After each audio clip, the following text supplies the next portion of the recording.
చాలా మంచిగా అనిపించింది ఇట్లా సహాయం చేయడము.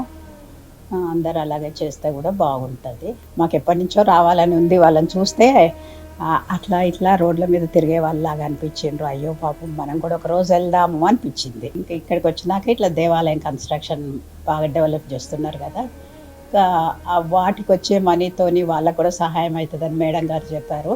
అది కూడా చాలా మంచి పని.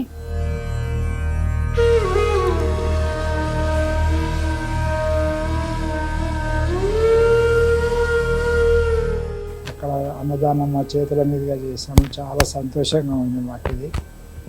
చెప్పిన దాన్ని బట్టి వాళ్ళకి ఏ బాధలు ఉన్నా డాక్టర్ సర్వీసెస్ కూడా ఉంటాయి. అవుట్ సైడ్ హాస్పిటల్ కూడా తీసుకెళ్ళి చూపిస్తారని చెప్పారు. దీని అందరికి కూడా మనం హృదయంతో, మంచి హృదయంతో చేయగలిగే సహాయం చేస్తే చాలా ముందుకు వెళ్తుంది.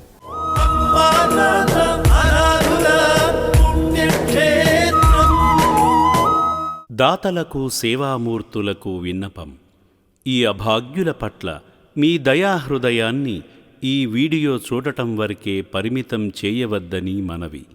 ఈ అనాథుల అన్నదానం కోసం విరాళాల రూపంలో అయినా, బియ్యము, పప్పు, కిరాణా రూపంలో అయినా సాయం చేస్తే పుణ్యం పొందినవారవుతారు.